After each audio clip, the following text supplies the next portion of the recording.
Manuel Andújar, César Arconada, Lorenzo Varela, José Herrera Petere o Arturo Barea. Todos estos escritores tienen en común que despuntaron en el exilio, pero estuvieron a la sombra de Luis Cernuda, de Rafael Alberti, de Max Aub. En el caso de Arturo Barea, el centenario de su nacimiento hace unos años revivó el interés por su obra, pero no fue suficiente para estimular la publicación por primera vez en España de su única novela. Se titula La raíz rota y llega ahora a nuestro país publicada por Salto de Página. Su editor es José Esteban Contreras y está hoy con nosotros en El Ojo Crítico. Buenas tardes, José. Buenas tardes. Y también nos acompaña Nigel Townsend, profesor en la Universidad Complutense de Madrid, estudioso de la Segunda República Española, editor de otras obras de Arturo Barea y autor, en este caso, en el que nos ocupa, del prólogo de esta edición de La raíz rota. Nigel, buenas tardes. Buenas tardes. Bienvenidos ambos al Ojo Crítico. La trilogía La forja de un rebelde ya hizo despuntar a Arturo Barea desde su exilio en el Reino Unido y tras la muerte de Franco no tardó demasiado en llegar a España y en ocupar el lugar que merece. En cambio, no ha pasado lo mismo con La raíz rota. ¿Por qué, José? No podría decir exactamente por qué no se ha editado esta novela en este tiempo. Yo creo que La forja de un rebelde atrajo la atención desde un principio por su valor documental y dejó un poco de lado el valor novelístico de La raíz rota. Yo creo que es la razón fundamental, no veo otra. Porque esto pues es una novela, aunque pueden encontrarse muchos trazos biográficos. Antolín Moreno es el protagonista, es un exiliado republicano que tras 10 años en Londres decide volver a Madrid a ver a su mujer e hijos. Y bueno, de alguna manera Arturo Barea corre un gran riesgo porque la base de su trabajo literario, por el que es conocido, refiriéndonos por ejemplo a La forja de un rebelde, pues había sido su propia experiencia vital, explicada como queramos definirlo como dietario, como memorias. Y en cambio aquí recurre únicamente a su memoria, a otros testimonios, a una documentación exhaustiva, pero no al contacto directo. De alguna manera pierde la que muchos consideran es su mejor arma. ¿Y por qué esta vez recurre a la ficción para hablar de la vida propia? Quizá aquí ya es Nigel quien nos lo tenga que decir. Pues yo creo que porque él se hace la pregunta que se hacen todos los exiliados. ¿Cómo sería España si yo vuelvo? Y además yo creo que tenía ganas de imaginar la España que él había dejado atrás, empezando con sus amigos, su familia, su ambiente. Y entonces imagina una vuelta a España para, digamos, a recuperar sus propias raíces. Y de ahí viene el título de la novela. Pero Arturo Barea tiene el valor de contar en esta novela que España ha cambiado, pero él, o Antolín Moreno, que es el protagonista, también ha cambiado. Sí, él descubre que él ha cambiado, pero también sus propios amigos, su propia familia, y encuentra que es un exiliado dentro de su propio país. Pero él también argumenta que incluso la gente que no ha salido se encuentra también sin las raíces después de la guerra civil, porque la guerra civil para él es el punto de inflexión, ¿no? Es la gran ruptura de la historia española del siglo XX, pero también no solamente en términos políticos, sino en términos colectivos, psicológicos, personales, emocionales, y por tanto para todos hay una ruptura en ese momento. Y Barea descubre que no solamente él se encuentra como un exiliado dentro de su propio país, sino que mucha otra gente también se encuentra como exiliados en España. Arturo Barea se planteó esta novela, o suponemos nosotros, como una forma de autoconocimiento. Seguramente aprendió muchas cosas al escribirla de sí mismo, por esto que planteaba, ¿no? La posibilidad de poder volver del exilio a España. Él en algún momento hizo mención a este hecho, a cómo se imaginaba al volver, más allá de la novela, quiero decir. Pues sí, él sacó un pasaporte británico en el 48, pensando en la posibilidad de volver a España. Y él tenía unas ganas terribles de hablar con cualquier amigo o pariente que saliera de España, de la situación en España. Y además, a través de su mujer, que trabajaba para un servicio de escucha del gobierno británico, se enteró también de lo que estaba pasando en España a través de las emisoras españolas. Entonces él tenía una sed terrible para saber lo que estaba pasando en España y de hecho él daba una charla todas las semanas en la BBC para el servicio de América Latina. Y después de dar la charla siempre pasaba por un restaurante en el barrio de Soho de Londres, un restaurante español de unos anarquistas, y siempre hablaba con ellos de la situación en España. Entonces, él nunca escribe una novela o, bueno, muy pocos cuentos sobre su vida en Inglaterra, donde pasa los últimos 20 años de su vida. Para Barea el tema siempre es España y siempre quiere conectarse con España.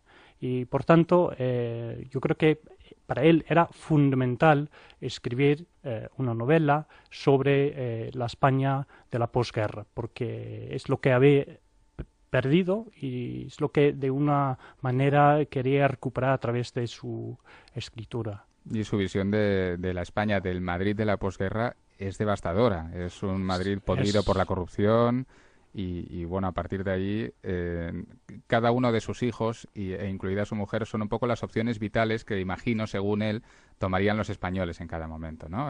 O bien pues optar por el extraperlo, o hacerse militante comunista, o caer en brazos de la Iglesia, o evadirse con el espiritismo, por ejemplo. Sí, le ven como un gran salvador, porque él ha podido salir, ha conseguido trabajo, ha ganado dinero, tienen la idea de que en Inglaterra la gente gana mucho más que en España, y él llega y le ven como el gran salvador.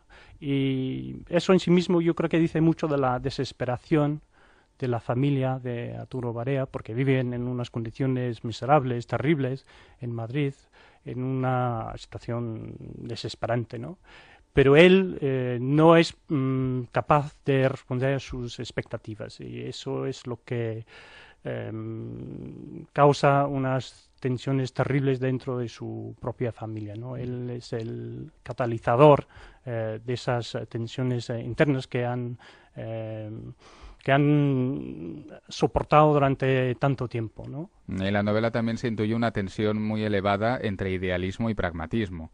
Parece que en la España de la posguerra pues el único objetivo sea sobrevivir a cualquier precio y eso choca enormemente con la idea que trae Antolín de Londres, ¿no? Sí, es un hombre decente que tiene su idealismo socialista, también se considera demócrata y llega a España y ve que no hay ningún tipo de idealismo y además ve que él tiene muy pocas posibilidades de influir en los conocimientos. Es decir, plantea en algún momento la posibilidad de ayudar de una forma clandestina a la oposición al franquismo. Pero él ve en España que la situación es tan terrible, además no solamente es una situación de una pobreza muy marcada, es también una situación muy violenta. Quiere decir, habla mucho de la tortura, de la policía, de los métodos violentos de las fuerzas de seguridad, y él ve enseguida que le están siguiendo y que le están controlando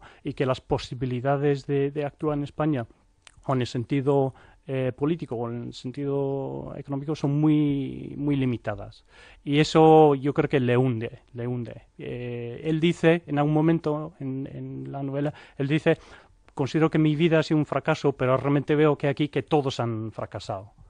Y yo creo que le hunde por completo. Y por eso vuelve a Inglaterra después de su estancia en España. Porque también se plantea la pugna interna que tiene todo inmigrante, ¿no?, que se va fuera de su país, el de decidir instalarse de una vez en el país que le ha acogido, en el soñar con volver, y en este caso Arturo Barea lo resuelve con llega un momento en que uno ya es extranjero en todas partes y por tanto mejor quedarse donde a uno le han acogido mejor.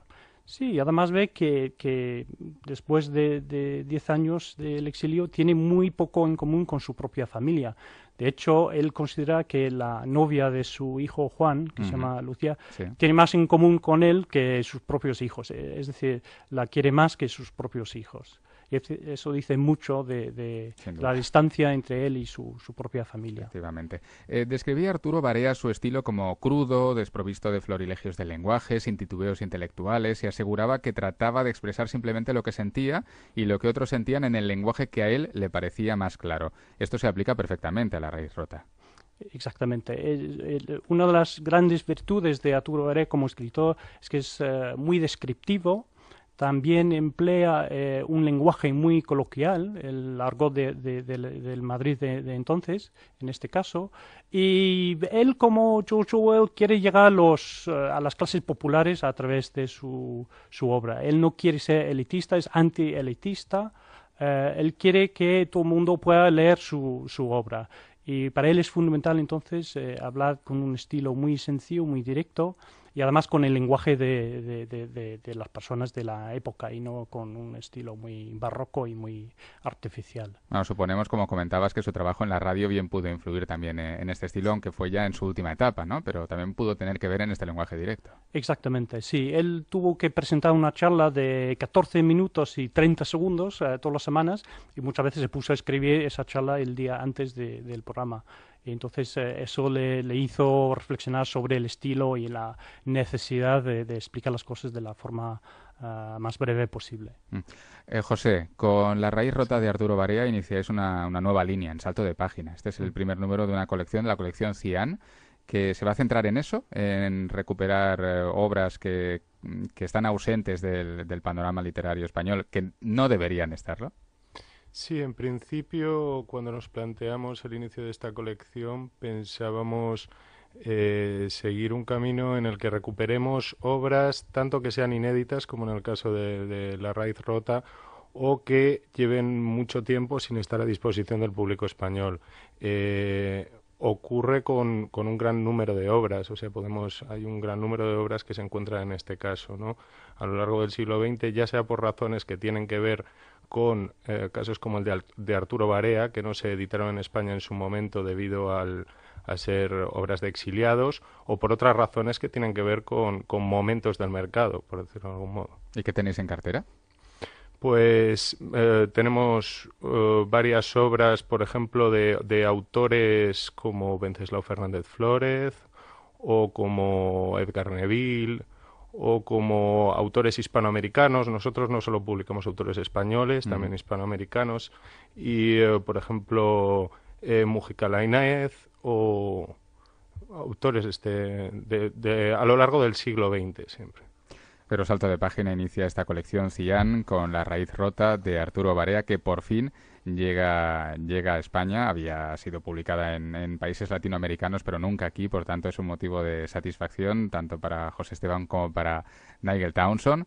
A ambos os agradecemos que hayáis venido al Ojo Crítico, nos hayáis hablado de Arturo Barea, de su obra y de esta nueva colección Cian. Gracias, Nigel. Gracias, José.